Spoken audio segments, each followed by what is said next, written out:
बिस्मिल्लाहिर्रहमानिर्रहीम। स्पीकर साहब बहुत शुक्रिया। मैं आपका ज़्यादा वक्त नहीं लूँगा। साहब गुजारिश ये है, यहाँ कुछ लोग हैं जो 85 के भी असेंबली के हैं, कुछ उसके बाद आए हैं, और मुझे बड़े अफसोस से कहना पड़ता है कि जो पिछले 5 साल में असेंबली में हुआ वो सबके लिए बड़ी शर्मिंदगी का बायस है और हमें उससे सबक लेना चाहिए। आपके सामने यहां पर इस असेंबली के स्टाफ के हिसार में लीडर्स ऑपोजिशन ने तकरीर की। आप यहां मौजूद थे, यहां जुबान बंदी थी। मैं 5 साल में सिर्फ एक दफा 10 मिनट के लिए तकरीर कर सका। यहां पर इस तरफ बैठे हुए फ्रंट बेंच का हर आदमी जेल गया, लेकिन स्पीकर साहब को यह तौफीक नहीं हुई कि उसके प्रोडक्शन ऑर्डर जारी कर सके। यह बुनियादी हक होता है असेंबली के मेंबर का कि अपने इलाके की नुमाइंदगी कर सके। इन सब बातों में सबक है। आपका स्टाफ भी यहां बैठा रहा। यहां कौन सी बदतमीजी है जो यहां पर नहीं हुई? हमने भी की, इसमें कोई शुबा नहीं है। कौन सी गाली है जो यहां पर नहीं दी गई?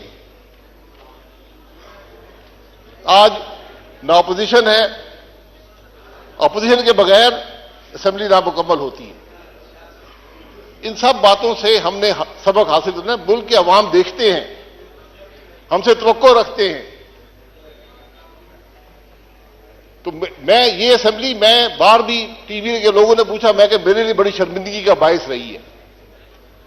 85 से हम देख रहे हैं हर असेंबली में अखलाकी कदरें, जमहूरी कदरें, पार्लिमानी रवायात ज़वाल पजीर हैं,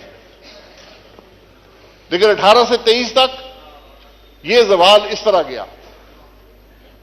ये अब हम सब की जिम्मेदारी है जो अगली दफा आएंगे कि इस असेंबली की तौकीर को बहाल करें, इसकी साख को बहाल करें, और वो हमारे अमल से होगा, बातों से नहीं होगा।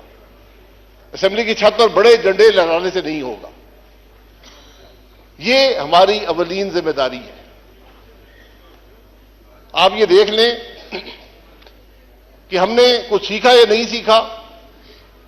इस असेंबली के आखिरी हफ्ते में मुझे नहीं पता 40 यूनिवर्सिटियों के बिल, या कोई 53 कहते हैं, कोई 40 कहते हैं, बिल यहां पर पास हुए। ये शर्मिंदगी का बायस है। हमें सोचना चाहिए कि लोग क्या सोचते होंगे,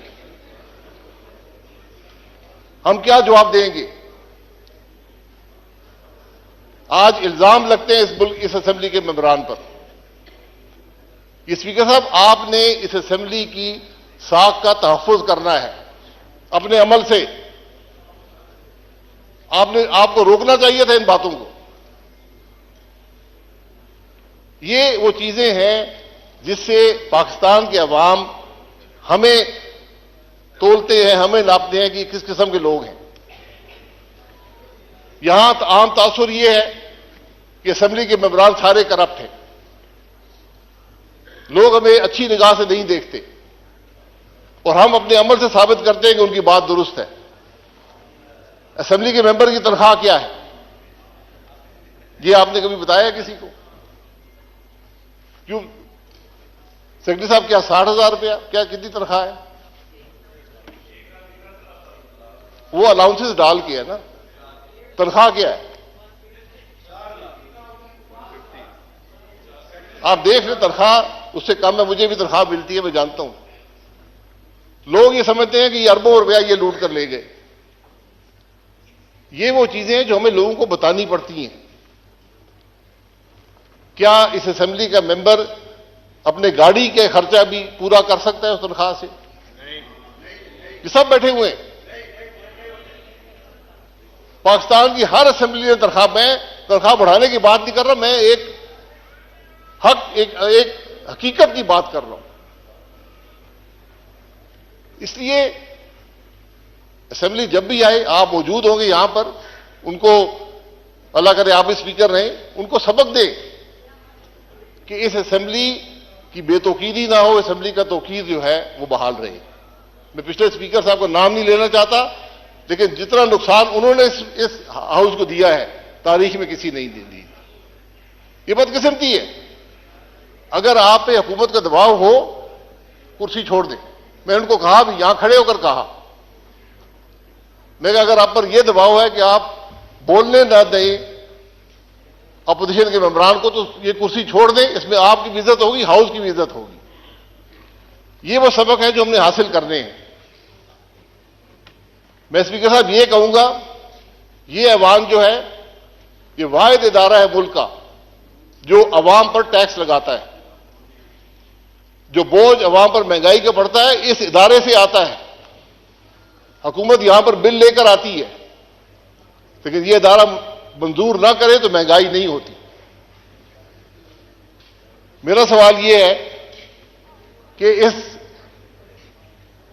मुल्क के अवाम पर टैक्स लगाने वाले खुद टैक्स देते हैं या नहीं देते? यह सवाल होना चाहिए। मैंने 13 साल नैब की अदालतों में गुजारे हैं। आज भी नैब की अदालत से होकर आया हूं। मुझसे नैब ने हर सवाल दुनिया का किया है, एक सवाल नहीं किया कि तुम टैक्स देते हो या नहीं देते हो। करप्शन का मेयार टैक्स की अदायगी या ना अदायगी में है। अगर मैं यहां से निकलूं, करोड़ों की गाड़ी में बैठूं, लाखों के बिजली के बिल हों, लाखों के गैस के बिल हों, 10-10 मुसल्ला मेरे साथ मुलाजिम हो और मैं टैक्स अदा ना करूं, तो उनके खर्चे का पैसा। जनाब शुक्रिया। मैं बस 2-3 मिनट और लूंगा। मैं जनाब गुजारिश ये कर रहा था कि अगर इस ऐवान के मेंबरान टैक्स अदा नहीं करेंगे तो फिर हम दूसरों पर टैक्स कैसे लगाएंगे? ये बड़ा बुनियादी सवाल है। जब तक आप इस सवाल का जवाब नहीं देंगे, ये मुल्क आगे नहीं चलेगा। आज पाकिस्तान की वफाकी हुकूमत की जो कुल आमदन उसके पास रह जाती है, वो सूद भी अदा नहीं कर सकती। ये असेंबली भी 24% पर कर्जा लेकर चलती है, दिफा भी 24% कर्जे पर चलता है, डेवलपमेंट भी 24% कर्जे पर होती है, हुकूमत भी 24% कर्जा लेकर चलती है। ये कितनी देर चलेगा? तो हमें जरा इन बातों को पर सोचने की जरूरत है। हमसे इलेक्शन कमीशन एक गोशवारा लेता है, आप भी भरते हैं, मैं भी भरता हूं, उसमें यह नहीं लिखा हुआ टैक्स कितना अदा करते हो। वाहिद पाकिस्तान में तबका है पार्लियामान के मेंबरान जिनके टैक्स के गोशवारे पब्लिक नॉलेज में होते हैं। वो रिकॉर्ड शाया होते हैं, नोटिफिकेशन गैजेट में शाया होते हैं, हर आदमी पढ़ सकता है ये आदमी कितना टैक्स देता है। तो कोई बात ढकी छुपी नहीं है। इसलिए हम सब की जिम्मेदारी है कि अपने अमल से, यही लीडरशिप होती है। लीडरशिप ये नहीं है कि मैं टैक्स अदा ना करूं, दूसरों पर टैक्स लगा दूं। ये बातें, मैं स्पीकर साहब, बातें बड़ी लंबी हो सकती हैं। मैं आपसे गुजारिश करूंगा, इस पिछले 5 साल में जो लेजिस्लेशन हुई है इस ऐवान ने की है, उसका रिकॉर्ड मंगा लें। मैं आपको दावे से कहता हूं, एक कानून भी अवाम की सहूलत के लिए नहीं है, सब हुकूमत की सहूलत के लिए है। ये शर्मिंदगी की बात है। आज आप देख लें, यहां इंटीरियर मिनिस्टर, लाइनें लगी हुई हैं असले की परमिट लेने के लिए। क्या कोई निजाम नहीं बन सकता? एक निजाम बनाते, हर पाकिस्तानी शहरी को असला रखने की इजाजत है। नादरा का कानून आपके पास है, नादरा के कार्ड में डालें, जो मर्जी असला रखे। मैं 10 क्लैशिकों में रखना चाहता हूं, मेरी मर्जी है। ये कौन सा निजाम है कि मिनिस्टर साइन करेगा, सेक्रेटरी साइन करेंगे, एमएनए यहां लोगों के सामने धक्के खा रहे, बदनाम हो रही? ये कौन सा निजाम है? इसी की सहूलत कर दें। मैं एक मिसाल देता हूं, मैं किसी पर तनकीद नहीं करना चाहता। हमें इन बातों का एहसास होना चाहिए कि अवाम को कैसे सहूलत दें। यहां रिलीफ मैंने बताया, आप अवाम को जितनी रिलीफ देना चाहें दे सकते हैं, 24% सूद पर। आज हमारे मुल्क की यह कैफियत है। क्या हमें इन मामलात की परवाह है? मेरा सिर्फ एक शिकवा इस ऐवान से, हुकूमत से यह रहा है कि मुझे कोई फिक्र नजर नहीं आती मुझे कोई उजलत नजर नहीं आती, मुझे कोई तकलीफ नजर नहीं आती कि आज मुल्क के इन हालात में है। ये बिजनेस एज यूजुअल नहीं चलेगा, नहीं चल सकता। आपको बुनियादी रिफॉर्म करने पड़ेंगे, बुनियादी तब्दीलियां करनी पड़ेंगी, हुकूमत के निजाम को बदलना पड़ेगा, सबको बैठकर मईशत के अगला रास्ता तय करना पड़ेगा। बहुत मुश्किल साल है पाकिस्तान के लिए। मेरा अंदाजा यह कम से कम 10 साल लगेंगे आपको हालात दुरुस्त करने में, उनकी सिमत दुरुस्त करने में। लोग 20 साल की बात करते हैं, हमने इस नहज पे पहुंचा दिया इस मामले को, और हम सब जिम्मेदार हैं कि जब हम बिल के लिए आय करते हैं तो हम उस बिल के जिम्मेदार होते हैं, उसके जो असरात हैं उसके हम जिम्मेदार होते हैं। इसलिए स्पीकर साहब, हमें इन बातों का एहसास होना चाहिए। हम सिर्फ हल्के तक महदूद नहीं हो सकते। हुकूमत अवाम के मामलात से अलहदगी इख्तियार नहीं कर सकती। जो कुछ माजी में हुआ वो सब, मैं हमेशा कहता हूं ट्रुथ कमीशन बढ़ा दें, मुल्क के अवाम को हकायक का पता चले कि इस मुल्क के हालात हैं क्या और क्यों हुए हैं। मैं बड़ी बड़ी तल्ख हकायक है इस मुल्क के, लेकिन हमने अपनी तारीख को भी मसख कर दिया। हमें हकीकत का इल्म नहीं है कि मुल्क के अंदर हुआ क्या है, किसने क्या किया। सजाओं को छोड़े, सजा जजा अल्लाह ताला पे छोड़ दें, तो कम से कम हकायक तो अवाम के सामने रखें।